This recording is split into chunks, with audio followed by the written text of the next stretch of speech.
모두 자리에서 일어서서 찬송가 1장을 부르시면서 하나님께 예배하겠습니다. 찬송가 1장입니다.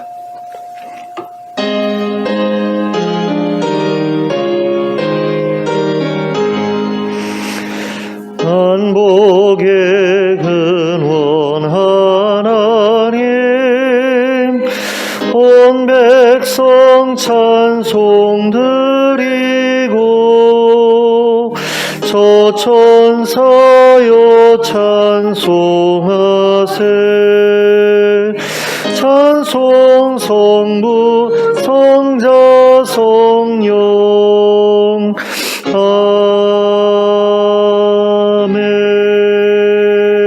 아멘. 함께 기도하겠습니다. 사랑과 은혜가 풍성하신 하나님 아버지, 오늘 이 귀한 자리에 이렇게 모여 예배할 수 있도록 허락해 주심을 감사합니다. 하나님께서 이 자리에 찾아와 주시길 원합니다. 저희를 만나 주시기를 원합니다. 성령으로 임하여 주시기를 원합니다. 그래서 저희의 마음을 새롭게 하시고 저희의 삶을 새롭게 하여 주시기를 원합니다. 하나님께서 기뻐하시는 하나님의 백성다운 모습으로 하나님 앞에 서게 하시고 또한 사람들 앞에 설 수 있도록 저희를 인도하여 주시옵소서. 예수 그리스도의 이름으로 기도하였습니다. 아멘.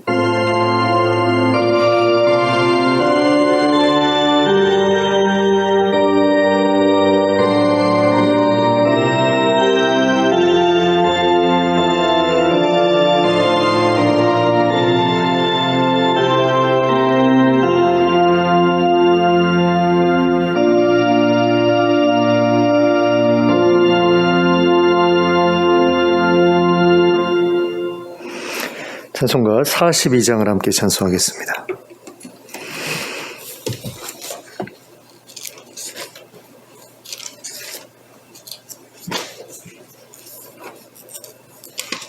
찬송가 42장입니다.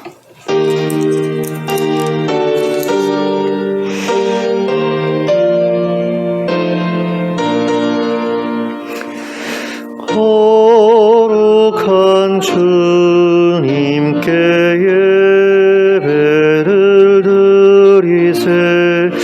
무릎을 꿇고서 영광 돌려 금 같은 순종과 향기로운 겸손을 주님께 바쳐서 경배하세.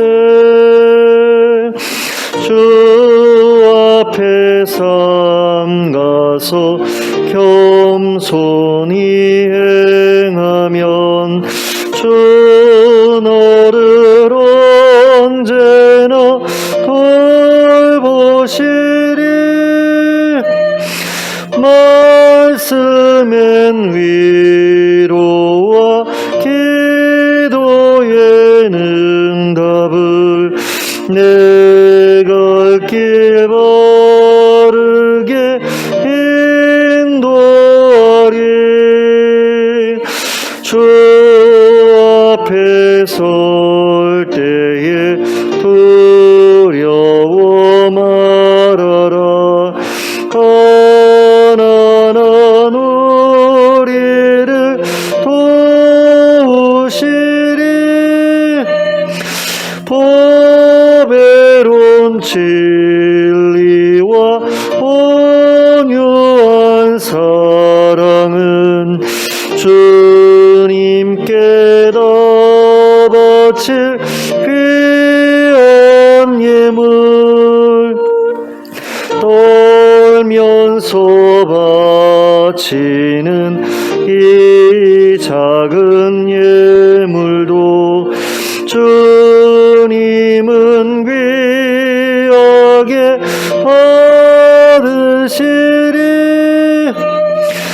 어두운 밤 지나고 새 아침 맞으니 믿음과 소망을 늘 주시리.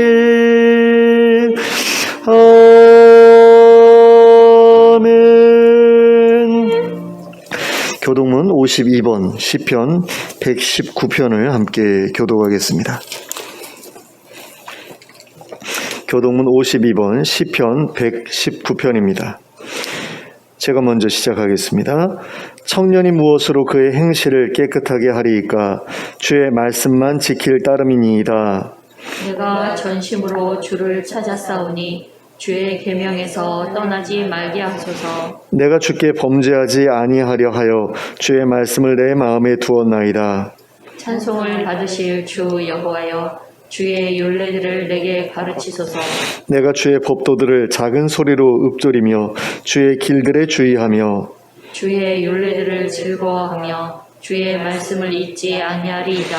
주의 법이 나의 즐거움이 되지 아니하였다면 내가 내 고난 중에 멸망하였으리이다. 내가 주의 법도들을 영원히 잊지 아니하오니 주께서 이것들 때문에 나를 살게 하심이니이다. 나는 주의 것이오니 나를 구원하소서. 내가 주의 법도들만을 찾았나이다. 악인들이 나를 멸하려고 엿보오나 나는 주의 증거들만을 생각하겠나이다. 내가 보니 모든 완전한 것이 다 끝이 있어도 주의 계명들은 심히 넓으니이다. 내가 주의 법을 어찌 그리 사랑하는지요. 내가 그것을 종일 작은 소리로 읊조리나이다. 아멘. 사도신경으로 우리의 신앙을 고백하겠습니다. 전능하사 천지를 만드신 하나님 아버지를 내가 믿사오며 그 외아들 우리 주 예수 그리스도를 믿사오니 이는 성령으로 잉태하사 동정녀 마리아에게 나시고 본디오 빌라도에게 고난을 받으사 십자가에 못 박혀 죽으시고 장사한 지 사흘 만에 죽은 자 가운데서 다시 살아나시며 하늘에 오르사 전능하신 하나님 우편에 앉아 계시다가 저리로서 산자와 죽은 자를 심판하러 오시리라. 성령을 믿사오며 거룩한 공회와 성도가 서로 교통하는 것과 죄를 사하여 주시는 것과 몸이 다시 사는 것과 영원히 사는 것을 믿사옵나이다. 아멘. 모두 자리에 앉으셔서 찬송가 82장을 부르시면서 하나님께 봉헌드리겠습니다. 찬송가 82장입니다.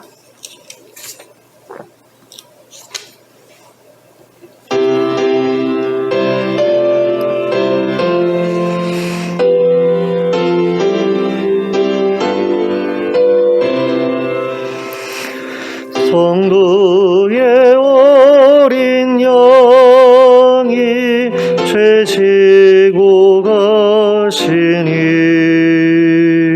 내 몸에 당할 영벌 나 대신하셨네. 내 죄가 추악하나 그 피로 씻으면 눈같이 이게 되어 티 하나 없으리. 내 죄를 회개할 때 용서해 주시고 병든 몸 고쳐주사 새 생명 주시네.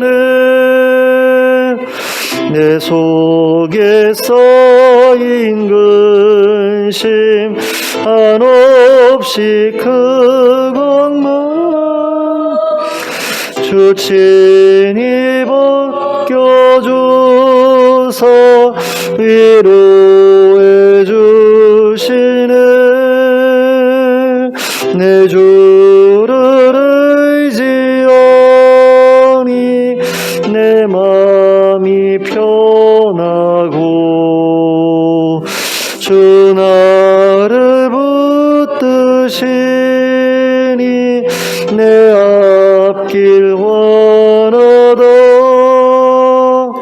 임마누엘 주 예수 끝없는 그 사랑 그 양기 바람 타고 온 땅에 퍼지네.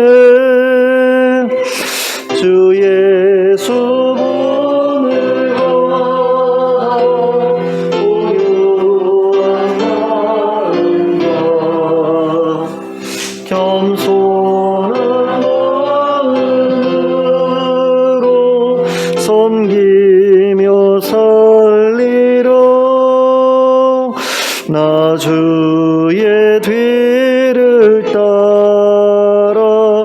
저 천국 이르러 전사의 노래 따라 주 찬송하리라. 아멘. 함께 기도하겠습니다.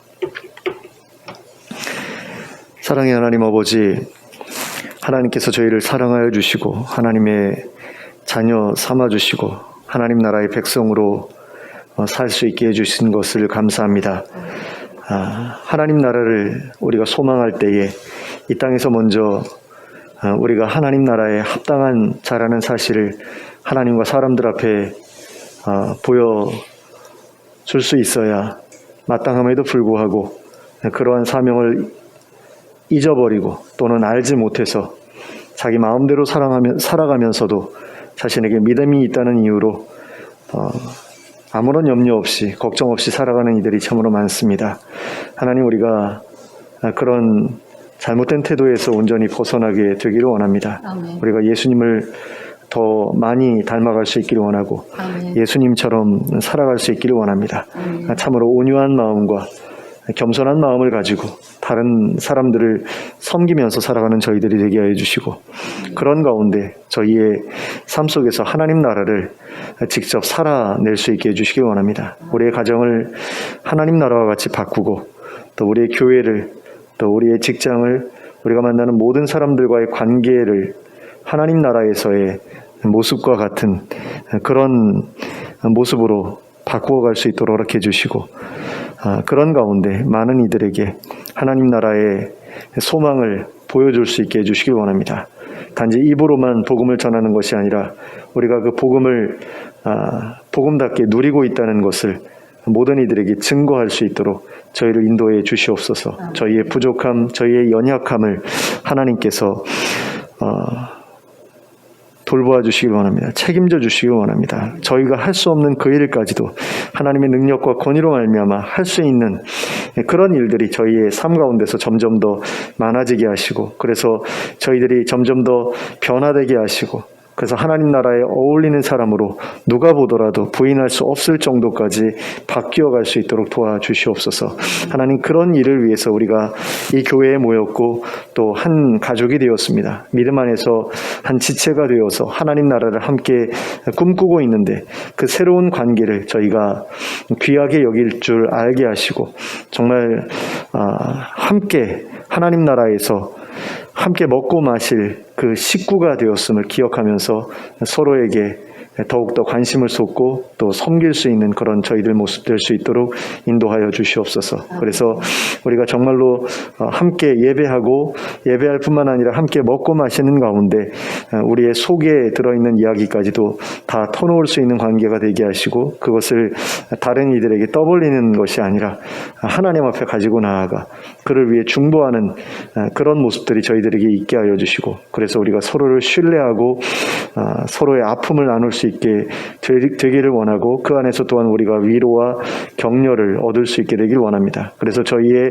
외로운 마음들이 더 이상 외롭지 않게 되기를 원합니다. 많은 사람들이 죄에 빠지는 이유가 바로 그것 때문인데 하나님, 우리가 그것은 알지 못하고 진정한 사랑의 관계를 찾지 못하고 다른 것에 휘둘려서 우리의 시간과 정력과 재정을 낭비할 때가 얼마나 많은지 모릅니다. 하나님, 우리가 그와 같은 모든 것들로부터 자유롭게 되기를 원합니다. 주님께서 정말 하나님 안에서만 채울 수 있는 그런 아름다운 그런 관계를 우리 안에서 누릴 수 있게 해주시고 그것을 통해서 우리가 죄로부터 벗어나게 하시고 그래서 정말 하나님 원하시는 거룩한 모습으로 하나님 앞에 설 수 있게 해주시길 원합니다. 하나님, 이 교회가 하나님의 뜻 가운데 온전히 세워져 갈 수 있길 원합니다. 하나님을 경외하는 자들이 모여들게 하여 주시고 새로운 삶을 꿈꾸는 자들이 모여들게 하여 주시고 그래서 정말 성령님 안에서 새로운 삶을 살아가는 그런 역사가 조금씩 나타날 수 있도록 은혜 베풀어 주시옵소서. 그와 같은 사역을 위해서 해외에 나가서 사역하고 계시는 많은 선교사님들을 또한 기억하여 주시되 저희가 후원하고 있는 두 분 선교사님 가정을 기억해 주시길 원합니다. 이집트의 이언약 선교사님 가정을 기억해 주시고 알바니아의 김재설 선교사님 가정을 기억해 주시길 원합니다. 또 국내에서 사역하고 있지만 또 힘들고 어려운 분들을 돕고 있는 우리 예화운 선교의 김대모대 선교사님 기억해 주시고 그들의 사역을 통해서 하나님 나라가 점점 더 확장되어 가는 것을 보게 하여 주시길 원합니다. 하나님을 경외하는 가운데 하나님 헌신하게 하시고 그 헌신에 마땅한 열매들이 주어지게 하여 주시고 그들이 사역하는 가운데서 만나는 여러 가지 어려움들, 위기들 잘 극복해낼 수 있는 능력과 권세를 그들에게 덧입혀 주시길 원합니다. 특별히 이집트나 알바니아나 다 이슬람 국가인데 하나님께서 특별한 섭리로 그들을 그곳에 보내셨사오니 그들이 안전하게 하시고 또 하나님의 능력을 힘입어서 그곳에 하나님 나라를 교회를 통해서 이루어내게 하여 주시고 많은 이들이 하나님께로 돌아와서 하나님을 경외하고 하나님을 영화롭게 하는 그런 일을 잘 감당하게 하여 주시길 원합니다. 하나님 아버지 나라가 비극적인 사건으로 인해서 많이 어지러운 가운데 있습니다. 하나님 이 나라가 정말 안전에 힘쓰는 나라 되기를 원합니다. 사람 생명을 귀하게 여길 줄 아는 그런 나라가 되기를 원합니다. 이 와중에도 또 공장에서 일하다가 사고로 말미암아 죽은 사람이 있고 또 여기저기가 잘리고 망가진 사람들이 있는 것을 봅니다. 하나님 아버지 언제까지 이 나라가 그런 후진국형 재난에 고통받아야 될지 모르겠습니다. 하나님께서 일하여 주시길 원합니다. 위정자들이 더 경각심을 가지고 그런 위기에 잘 대처할 수 있도록 허락해 주시고 더 이상은 사람을 갈아 넣어서 국가의 발전을 이루려고 하는 그런 생각들이 이제는 없게 하여 주시길 원합니다. 우리나라 정도면 이제 하나님께서 주신 복으로 잘 먹고 잘 사는 나라가 되었는데 아직까지도 사람들이 산업을 위해서 죽어나가는 그런 일들이 벌어지고 있는 것을 보면 우리의 욕심이 얼마나 과한가라는 그런 생각을 하게 됩니다. 하나님 탐욕 때문에 다른 사람이 죽건 말건 상관없다는 그들에게 하나님께서 어떠한 형벌을 내리실지를 그들이 두려워할 수 있기를 원합니다. 하나님 앞에서 정말 겸손하게 다른 이들을 섬기고 그들의 목숨을 귀하게 여길 줄 아는 이들이 사회에서도 성공할 수 있게 해주시고 사회에서도 승승장구할 수 있게 해주시길 원합니다. 다른 사람들의 목숨을 귀하게 여기지 않는 자들은 망하게 하시고 하나님의 저주 가운데 떨어져서 하나님 더 이상 그들로 인해서 고통받는 이들이 없게 하여 주시옵소서. 주의 성산에서는 다른 이들을 해치는 맹수와 같은 자들이 없다고 하는데 하나님 아버지 그와 같은 일들이 이 땅에서부터 시작되게 하여 주시고 그럼으로써 이 땅에서부터 하나님 나라가 이루어지는 것을 우리가 볼 수 있게 해주시고 그 주역이 바로 우리가 될 수 있게 하여 주시길 원합니다.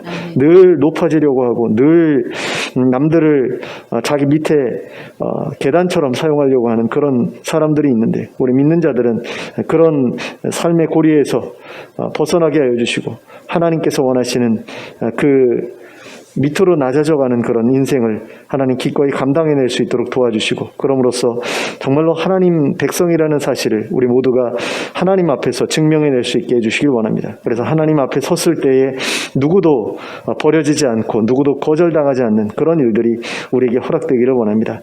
하나님 저희가 예배의 자리에 예배를 위해서 모였습니다. 이 자리에서 저희가 드리는 찬양과 기도와 예물을 하나님 기쁘게 받아주시길 원합니다. 그리고 하나님께서 받으신 것이 하나님의 마음을 기쁘시게 해드렸다면 저희에게도 놀라운 복으로 또 신령한 하늘의 복으로 또 하나님의 그 칭이 들려주시는 음성으로 저에게 응답해 주시길 원합니다. 그래서 저희가 성령님을 통해서 저희에게 주시는 그 음성을 듣고 저희의 마음이 기쁘게 하시고 저희의 마음이 놀라게 하시고 저희의 마음이 새로워지게 하여 주시옵소서. 그래서 이 예배를 통해서 저희가 경험한 그 모든 것들이 간증할 수 있는 그런 내용들이 되게 하여 주시고 하나님이 살아계시다라는 사실을 다른 사람들에게 증거할 수 있는 그런 증거가 되도록 역사하여 주시옵소서. 이 모든 말씀을 예수 그리스도의 이름으로 기도하였습니다. 아멘.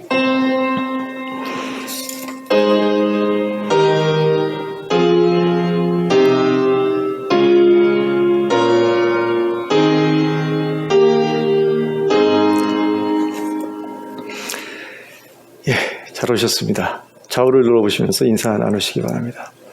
반갑습니다. 반갑습니다. 오늘 대순 형제님이 어쩐 일로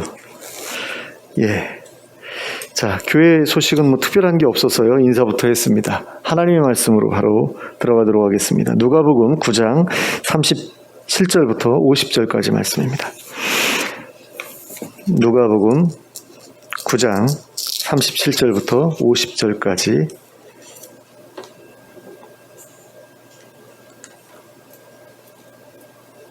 합독하도록 하겠습니다. 누가복음 9장 37절입니다. 시작. 이튿날 산에서 내려오시니 큰 무리가 맞을세 무리 중에 한 사람이 소리질러 이르되 선생님 청컨대 내 아들을 돌보아 주옵소서 이는 내 외아들이니이다. 귀신이 그를 잡아 갑자기 부르짖게 하고 경련을 일으켜 거품을 흘리게 하며 몹시 상하게 하고야 겨우 떠나가나이다. 당신의 제자들에게 내쫓아 주기를 구하였으나 그들이 능히 못하더이다. 예수께서 대답하여 이르시되 믿음이 없고 패역한 세대여 내가 얼마나 너희와 함께 있으며 너희에게 참으리요 내 아들을 이리로 데리고 오라 하시니 올 때에 귀신이 그를 거꾸로 들이고 심한 경련을 일으키게 하는지라 예수께서 더러운 귀신을 꾸짖으시고 아이를 낳게 하사 그 아버지에게 도로 주시니 사람들이 다 하나님의 위엄에 놀라니라. 그들이 다 그 행하시는 모든 일을 놀랍게 여길세 예수께서 제자들에게 이르시되 이 말을 너희 귀에 담아두라. 인자가 장차 사람들의 손에 넘겨지리라 하시되 그들이 이 말씀을 알지 못하니 이는 그들로 깨닫지 못하게 숨김과 되었음이라. 또 그들은 이 말씀을 묻기도 두려워하더라. 제자 중에서 누가 크냐 하는 변론이 일어나니 예수께서 그 마음에 변론하는 것을 아시고 어린아이 하나를 데려다가 자기 곁에 세우시고 그들에게 이르시되 누구든지 내 이름으로 이런 어린아이를 영접하면 곧 나를 영접하며 또 누구든지 나를 영접하면 곧 나를 보내신 이를 영접함이라. 너희 모든 사람 중에 가장 작은 그가 큰 자니라. 요한이 여짜오되 주여 어떤 사람이 주의 이름으로 귀신을 내쫓는 것을 보고 우리가 함께 따르지 아니하므로 금하였나이다. 예수께서 이르시되 금하지 말라. 너희를 반대하지 않는 자는 너희를 위하는 자니라 하시니라. 아멘.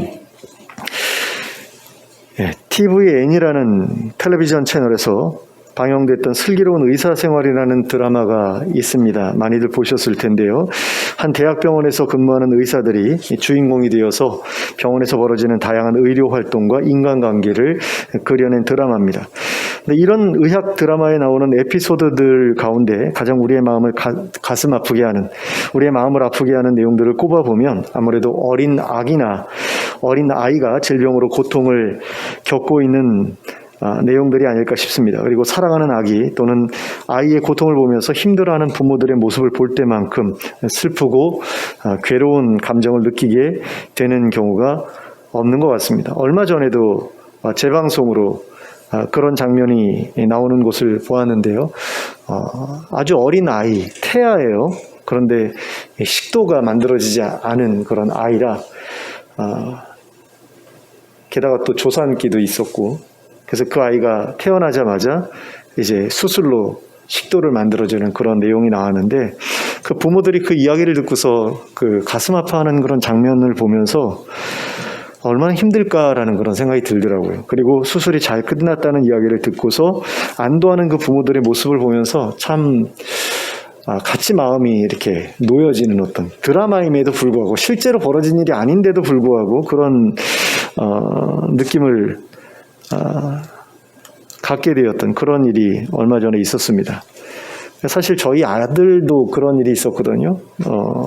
태어나기 전에 그 양수가 오염이 돼가지고 항생제 치료를 봤는데, 그 어린 아기가 이렇게 주사를 꽂아가지고 항생제를 계속해서 맞는 그런 가운데서 목이 쉬어라고 이렇게 우는 모습을 보는데, 그 소리가 그 아이들만 이제 들어갈 수 있는 그런, 아주 어린 아기들만 들어갈 수 있는 그런, 거기에서 이제 아이 우는 소리가 들리는데 내 새끼 소리가 분명하니까 마음이 굉장히 힘든 거죠. 그런 일들이 근데 잘하는 가운데 한 번만 있는 게 아니잖아요. 계속해서 그런 일들이 반복이 되는데 저희 아들 같은 경우는 또 가와사키라는 그런 열병에 걸린 적이 있어요. 심장 열병이라고 그래요. 일본 의사가 발견을 했는데 이 열병이 잘못되면 이제 그 아이의 생명을 이제 앗아갈 수도 있는 그런 병인데 체온이 40도 이상으로 계속해서 올라가니까 얘가 너무나 고통스러운 거죠. 계속 울다가 결국에는 목이 쉬더라고요.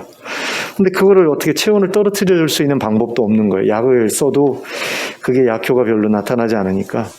그때 저희 집사는 굉장히 힘들어했고 또 고생을 많이 했었는데 이렇게 자기의 사랑하는 그 자녀가 그리고 그 아이가 어리면 어릴수록 그 아파하는 모습을 볼 때, 고통스러워하는 모습을 볼 때 그 부모의 마음은 찢어지는 것 같죠. 오늘 우리가 함께 읽은 본문에도 그와 비슷한 처지에 있었던 한 아버지의 모습이 나타나고 있는 것을 보게 됩니다. 이 아버지는 자기의 외아들이 여러 아들 중에 하나도 아니고 외아들이 귀신에 들림으로써 겪게 된 여러 가지 일들로 인해서 가슴이 찢어지는 것과 같은 고통을 느끼면서 하루하루를 살아가고 있었습니다. 이 사람이 예수님 앞에서 증언한 바에 따르면 이 사람의 아들은 귀신에 사로잡힐 때마다 갑자기 큰 소리로 울부짖었고 또 온몸에 발작과 경련이 일어났고 또 입으로는 거품을 토해냈습니다. 그리고 그렇게 온몸을 떨어대는 가운데 주변에 있는 물건에 몸이 부딪혀서 크게 상하기 일쑤였을 겁니다. 그리고 이렇게 발작과 경련이 시작되면 한참이 지난 뒤에야 잠잠해졌을 겁니다. 이 부분에 대해서는 뭐 구체적으로 나와 있진 않아요. 근데 제가 그런 사람을 본 적이 있거든요. 예전에 버스를 타고 가는데 이제 제가 내려야 될 정류장에서 내렸어요. 그런데 그 버스 바로 앞에 버스가 세워져 있었고 이렇게 승차하는 입구와 하차하는 입구가 다 열려 있더라고요. 그리고 그 보도 블록이 있는데 누가 눕혀져 있는데 갑자기 발작이 일어나가지고 그 사람을 이제 버스 밖으로 내려가지고 응급조치를 취하는 어떤 그런 모습이었거든요. 근데 그런 게 이제 보통 간질 같은 거 일어났을 때 그런 일들이 벌어지잖아요. 저는 눈앞에서 간질 발작이 일어나는 것도 본 적이 있는데 저하고 갑자기 대화를 하다가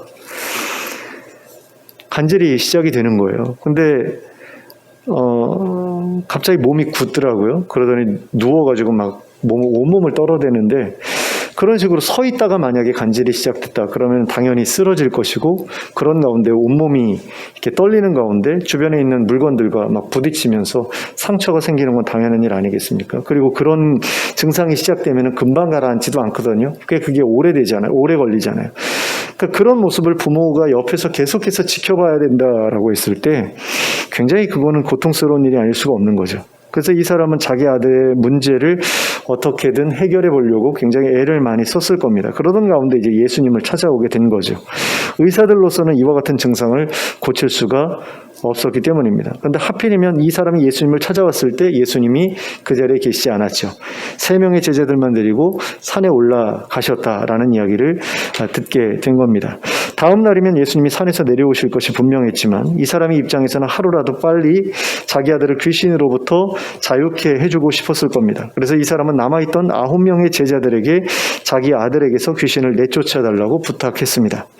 이 사람이 제자들에게 그런 부탁을 할 수 있었던 이유는 아마도 제자들이 예수님께 귀신을 내쫓고 병을 고치는 능력과 권위를 받아가지고 나가서 행했던 여러 일들에 대한 이야기를 들었기 때문이었을 것입니다. 그리고 이 사람이 예수님을 찾아왔던 시기는 제자들이 예수님의 파송을 받아서 온 동네를 다니며 귀신을 내쫓고 병을 고치는 사역을 행한 지 얼마 지나지 않았을 때였습니다. 한 보름 정도 지났을 때 이 일이 벌어졌던 것 같아요.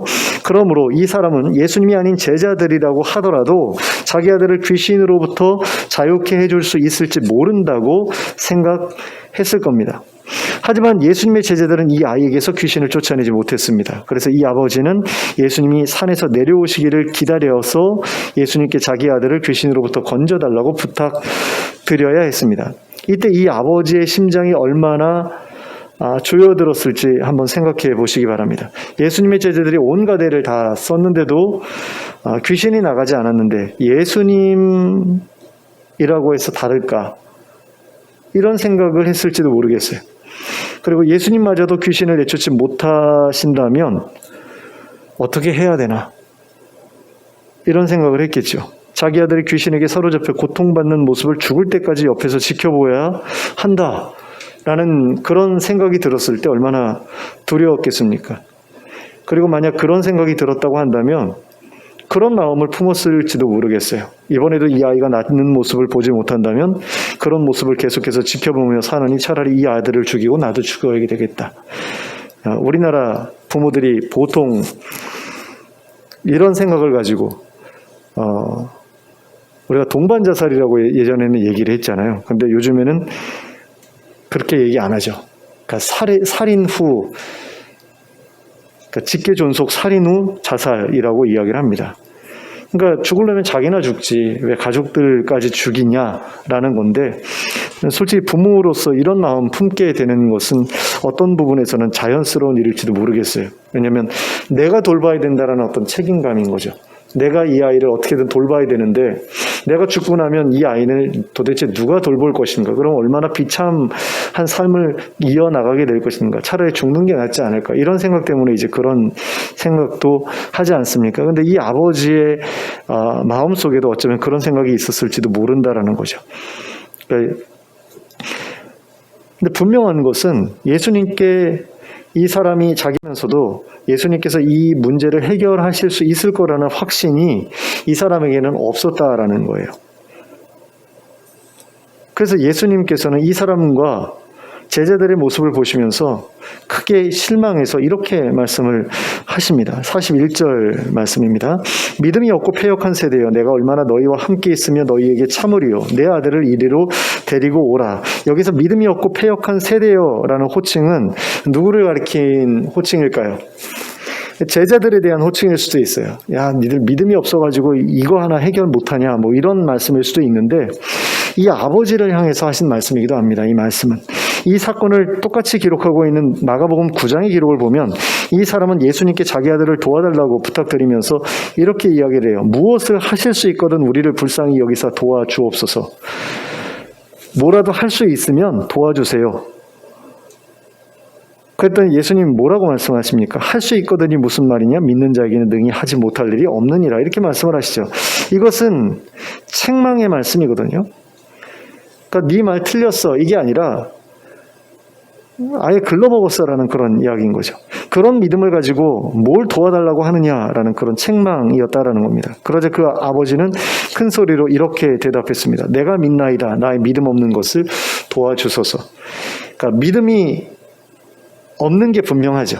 이 사람에게는 예수님이 자기 아들을 고쳐주실 수 있을 거라는 확신이 없었습니다. 그리고 예수님께서는 그 아버지를 향해서 믿음 없는 노마라고 말씀을 하신 거죠. 근데 노마가 아니라 세대여라고 했기 때문에 이건 사람들, 다수를 이야기하는 거거든요. 그러니까 제자들도 믿음이 없었고 이 아버지도 믿음이 없었고, 근데 믿음이 분명하게 없었다라는 것이 확실하게 기록되어 있는 것은 마가복음 9장에 나타난 것처럼 바로 이 아버지였다라는 거죠.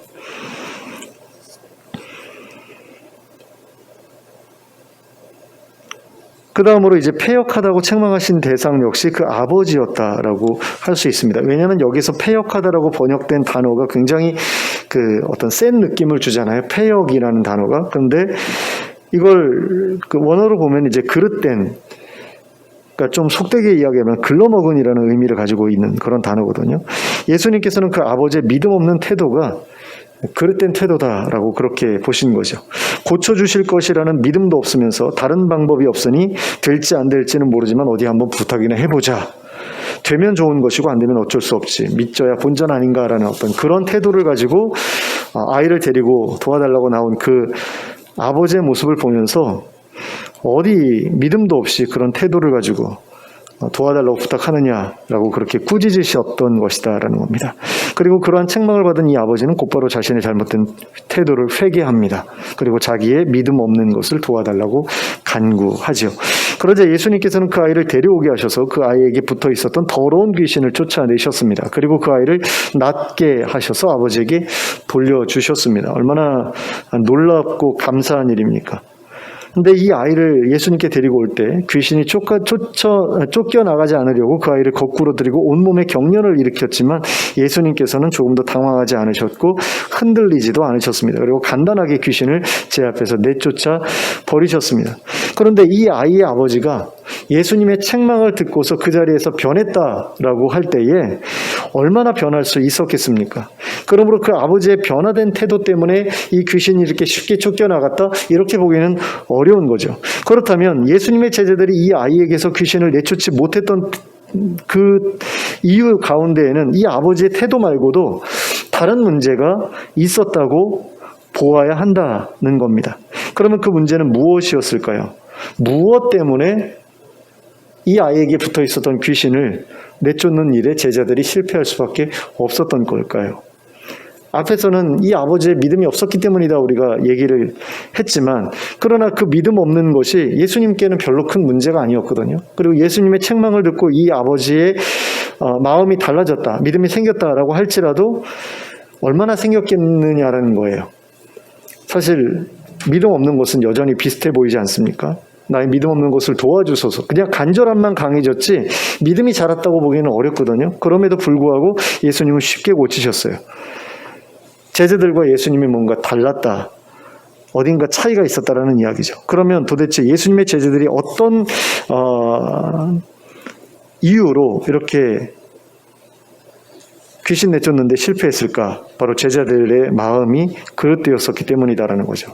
패역한 어떤 그런 마음이 제자들에게 있었기 때문이다라는 겁니다. 그러면 그 마음은 어떤 마음이었을까라고 했을 때, 이에 대해서 본문은 제자들이 가지고 있었던 그릇된 마음이 바로 높아지고자 하는, 커지고자 하는 욕망에 사로잡혀 있었던 것이라고 가르쳐 줍니다. 여기서 우리는 예수님께서 이 아이에게서 귀신을 쫓아내신 후에 제자들을 향해서 뭐라고 말씀하셨는지 주목할 필요가 있습니다. 44절 말씀입니다. 이 말을 너희 귀에 담아두라, 기억해라 라는 거죠. 인자가 장차 사람들의 손에 넘겨지리라. 그래서 십자가에 못 박혀 죽게 될 것이다 라는 이야기인데요. 왜 예수님께서 이 시점에서 이 말씀을 하셨던 걸까요? 귀신 내쫓으셨어요. 그래서 귀신을 내쫓으셨으면은 그 다음에는 기도 더 많이 해라, 금식하면서 해라, 그런 얘기도 물론 하셨잖아요. 그죠? 우리는 왜 못 내쫓았습니까? 라고 예수님께 여쭸더니 이런 이유는 기도와 금식이 아니면 쫓아낼 수 없다라는 그런 말씀을 다른 병행문문에서 말씀을 하시잖아요. 근데 그거 말고 왜 이 말씀을 하셨느냐라는 거죠. 인자가 장차 사람들의 손에 넘겨질 것이다 라는 것과 귀신 내쫓지 못했던 일과 무슨 상관이 있느냐라는 거예요. 그런 점에서 귀신을 제자들이 내쫓지 못한 이유는 그들의 패역한 마음 때문이었고, 그 패역한 마음의 본질은 예수님 덕에 높은 자리에 앉아보고자 하는 그런 마음이었다라는 거죠. 예수님께서 이 아이에게서 귀신을 쫓아내신 후에 제자들에게 이 말씀을 하셨던 이유는 제자들이 헛꿈을 꾸면서 시기하고 질투하는 마음을 가지고 서로 다투고 있었기 때문입니다. 그리고 그러한 마음가짐, 그런 잘못된 마음가짐 가지고는 귀신을 내어 쫓을 수 없었기 때문이다라는 거죠. 그들은 조금만 있으면 예수님께서 이스라엘의 왕이 되실 것이라고 생각했습니다. 예수님도 스스로 인정하셨지만 예수님은 하나님이 보내신 하나님의 그리스도가 분명했지 않습니까? 그렇기 때문에 예수님이 왕위에 오르시는 것은 당연한 일이라고 생각할 수밖에 없었던 거죠. 그러므로 이들은 예수님이 왕위에 오르신 후에 자기들이 어떤 자리를 차지하게 될 것인지에 대해 미리 상상하기 시작했습니다. 그러니까 헛꿈을 꾸기 시작했던 거죠. 그리고 자기들끼리 서열 다툼을 벌이기 시작했습니다. 누가 어떤 자리를 차지할 것인지에 대해서 서로 논의하면서 자기가 다른 제자들보다 더 높은 자리에 앉아야 한다, 이렇게 생각을 했고, 또 자기가 그 자리에 꼭 앉아야겠다라고 주장하면서 그 다툼은 점점 더 심해져 갔죠. 그러나 예수님께서는 예수님이 보시기에는 제자들이 벌이고 있었던 그 모든 다툼이 헛짓거리처럼 보였을 겁니다. 왜냐하면 예수님은 얼마 안 있으면 십자가에서 비참하게 돌아가실 것이었기 때문입니다. 그리고 제자들이 생각하는 것과 같은 높은 지위는 결코 이 땅에서 그들에게 주어지지 않을 것이었기 때문입니다. 그래서 예수님께서는 자신이 머지않아 십자가에서 죽으실 것을 말씀하시면서 너희들 헛꿈 꾸지 마라 라는 그런 말씀을 던지신 겁니다. 하지만 제자들은 예수님의 이 말씀이 무슨 의미인지 제대로 이해하지 못했습니다. 그리고 그 의미를 여쭙는 것도 두려워했습니다. 그러나 그런 가운데서도 제자들의 서열 다툼은 계속해서 이어졌습니다. 그래서 예수님께서는 다시 한번 제자들에게 그 문제에 대해서 진지하게 말씀해 주셔야 했습니다. 예수님은 우리 중에서 누가 가장 크냐, 누가 가장 높은 자리에 앉아야 하느냐라는 문제를 가지고 서로 논쟁을 벌이고 있었던 제자들 앞에 한 어린아이를 데려오셨습니다. 그리고 자기 곁에 세우시고는 그들에게 이렇게 말씀하셨습니다. 48절 말씀입니다. 누구든지 내 이름으로 이런 어린아이를 영접하면 곧 나를 영접하며 또 누구든지 나를 영접하면 곧 나를 보내신 이를 영접함이라. 너희 모든 사람 중에 가장 작은 그가 큰 자니라. 자, 그러면 이 말씀의 의미가 무엇입니까? 높아지려 하지 말라는 거죠. 큰 자가 되려 하지 말라는 겁니다. 낮아지라는 것이고 작은 자가 되라는 것입니다. 그래서 어린아이마저도 귀하게 여기고 섬길 수 있을 정도가 되면, 그렇게 작아지기만 한다면 하나님께서 가장 큰 자로 높여주실 것이다 라는 거죠. 그러므로 서로 높아지려는 경쟁, 큰 자가 되려는 경쟁 그만두라는 겁니다. 서로 낮아지려 하고 서로 섬겨주려 하고 서로 작은 자가 되려 하라는 겁니다. 그런데 예수님께서는 이러한 말씀을 하셨을 때 요한이 예수님께 한 가지 질문을 드리죠. 그것은 어떤 사람이 예수님의 이름으로 귀신을 내쫓는 것을 우리가 보고 그 사람이 우리와 함께 다니는 사람이 아니라서 그렇게 하지 말라고 했는데 그래도 괜찮은 겁니까? 라는 그런 질문이었습니다.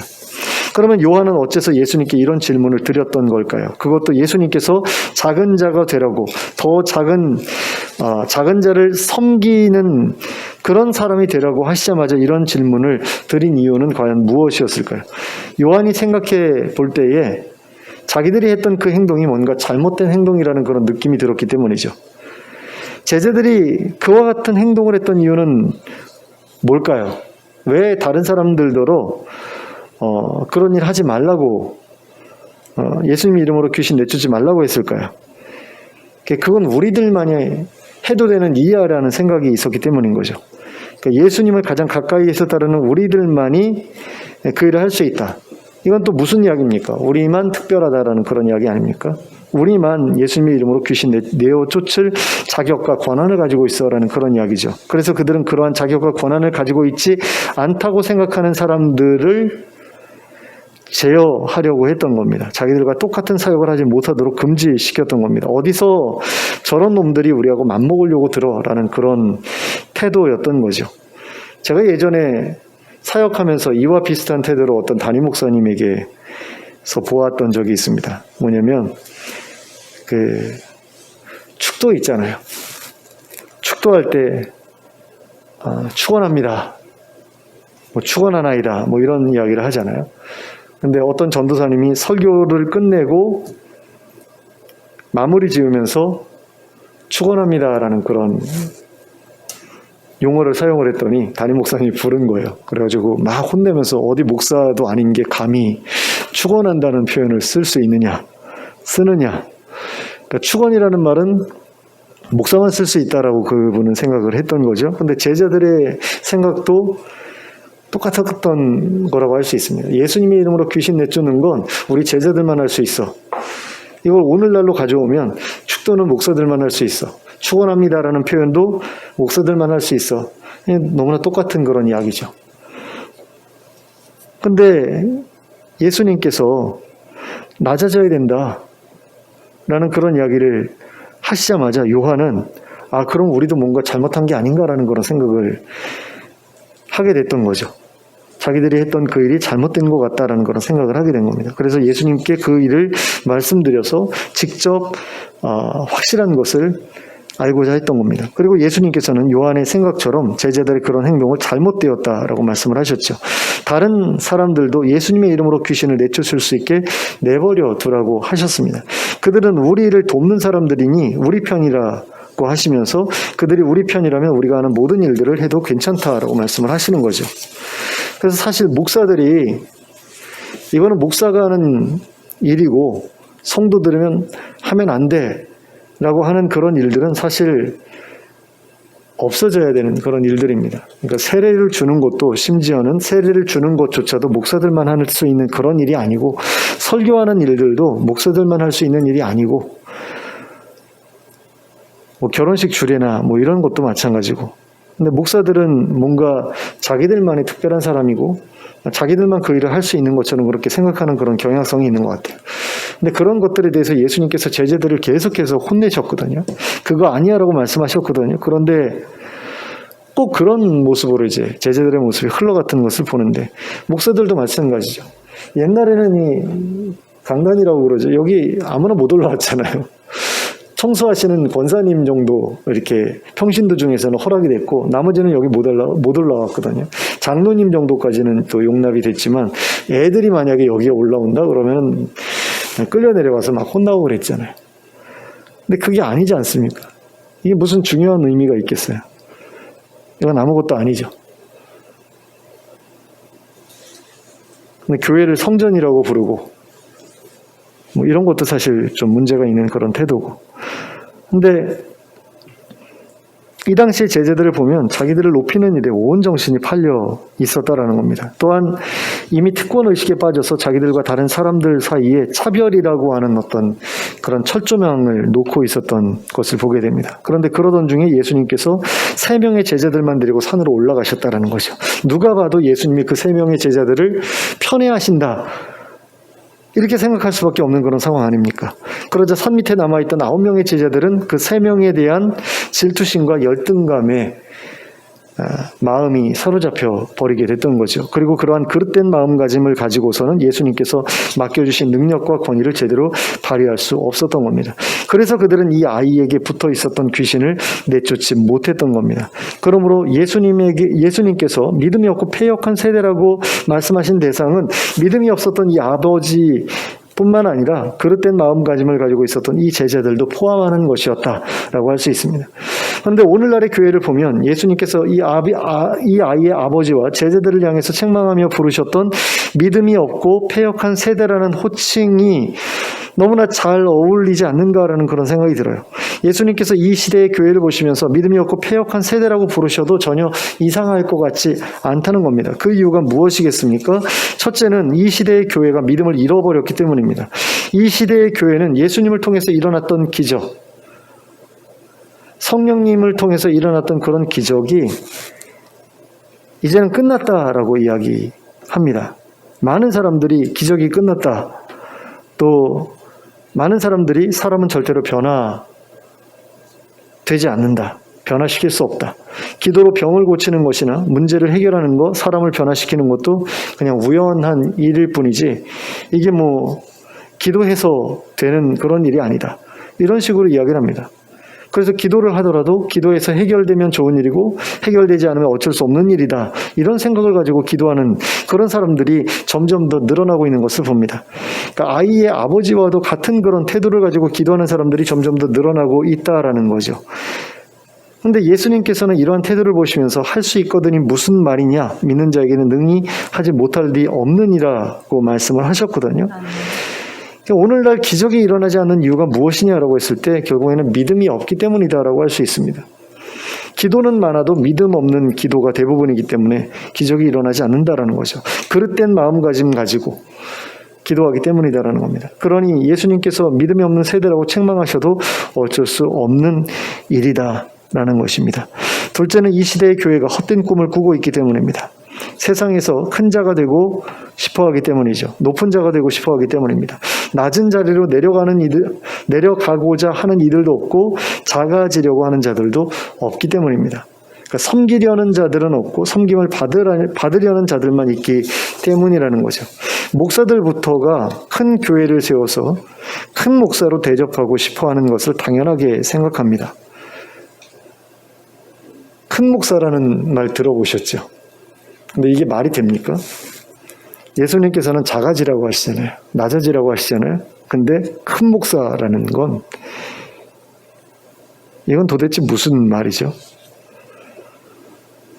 많은 목사들이 큰 집을 사택으로 받고 큰 승용차를 타고 싶어하는 것을 잘못이라고 생각하지 않습니다. 심지어는 그것을 하나님의 복이라고까지 생각을 하는 사람들을 봅니다. 물론 구약 성경을 보면 하나님께서 복을 주시면 부자가 되기도 한다라는 그런 내용들이 나와 있는 것을 볼 수 있습니다. 그러나 신약 성경을 보면, 특히 예수님의 말씀을 보면 더 이상은 그렇지 않다라고 말씀하시는 것을 보게 됩니다. 예수님께서는 그러한 복이 하나님 나라에서 주어질 때까지 유보되었다라고 이야기를 하세요. 이 땅에서 그 복을 누리면, 미리 누리면 하나님 나라에서는 그 복 누릴 수 없다라고 이야기를 하십니다. 여기서 다 누릴래? 아니면 하나님 나라 가서 누릴래? 근데 여기서 누리는 게 낫겠습니까? 하나님 나라 가서 누리는 게 낫겠습니까? 하나님 나라 가서 누리는 게 훨씬 더 낫겠죠. 근데 그러지 않는다라는 겁니다. 그러니까 예수님께서는 이 땅에 살아가는 동안에는 나처럼 낮아지고 섬기는 자가 되라고 하시잖아요. 나처럼 십자가를 지고 살라고 하시지 않습니까? 그런데 그렇게 하는 목사도 그렇게 하는 교인도 찾아보기 어렵죠. 다들 이 땅에서 잘 먹고 잘 살려고 합니다. 그리고 그 이유는 너무나 분명합니다. 하나님 나라를 믿지 못하기 때문입니다. 믿음이 없으니 그릇된 마음가짐을 가지고 살 수밖에 없는 겁니다. 그런 그릇된 마음가짐을 가지고 살아가는 목사들로 인해서 이 시대의 교회는 더 이상 기적을 체험하지 못하는 교회가 되었다라는 겁니다. 패역한 제자들, 패역한 목회자들이 이끌어가는 교회에서는 기적을 경험할 방도가 없기 때문입니다. 그런 제자들, 그런 목회자들의 무능함을 보면서 믿음을 잃어버린 성도들 또한 기적을 경험할 수 없기는 마찬가지입니다. 그러므로 이 시대에 하나님의 기적을 경험하기 위해서는 목사들부터가 그릇된 태도에서 벗어나야 합니다. 그리고 하나님의 능력과 권위를 성도들에게 보여줄 수 있어야 합니다. 그래야 성도들의 믿음이 회복될 수 있습니다. 그래야 하나님 나라의 표적이 교회 안에 나타날 수 있습니다. 그러므로 커지고 높아지려는 그릇된 태도, 믿음이 없이 기도만 많이 하는 그릇된 태도에서 벗어나는 여러분들 되시길 원합니다. 그리고 겸손한 마음으로 믿음 안에서 기도하는 가운데 하나님의 놀라운 역사를 경험하고 또 교회 안에서 또 교회 밖에서 많은 사람들에게 하나님의 영광을 보여주는 우리 모두가 될 수 있기를 예수 그리스도의 이름으로 축원합니다. 기도하겠습니다.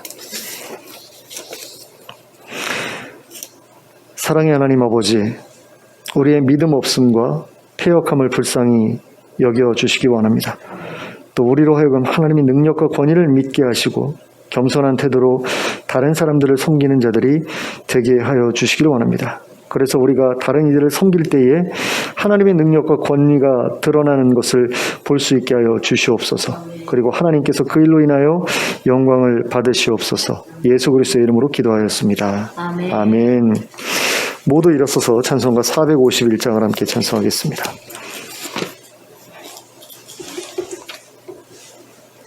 451장입니다.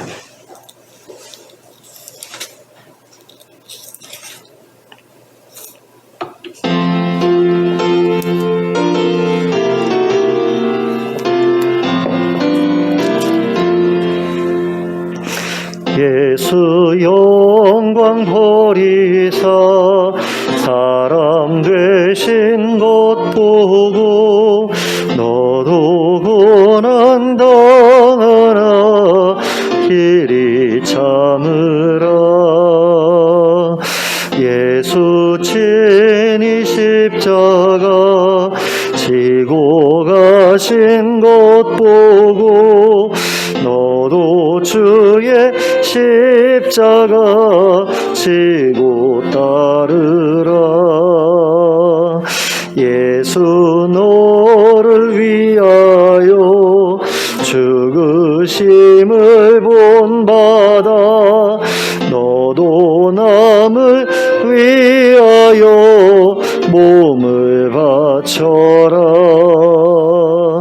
예수 부활하셔서 승리하신 것 보고 너도 승리할 줄을 믿고 싸워라. 예수 승천하셔서 영광 받으심 보고 너도 영광 받을 줄 믿고 섬겨라. 예수 다시 오셔서 상을 주실 줄 믿고 너도 상을 얻도록 참고 참으라. 아멘. 함께 기도하겠습니다. 이제는 우리 주 예수 그리스도의 은혜와 하나님 아버지의 극진하신 사랑과 성령님의 감동감화 교통하심이 하나님의 능력과 권위를 신뢰하며 하나님과 사람들 앞에서 겸손하며 아픔과 고통으로 힘들어하는 이들을 섬기는 일에 헌신하기로 결단하고 돌아가는 주의 백성들 머리 위에 지금부터 영원토록 함께 하실지어다. 아멘.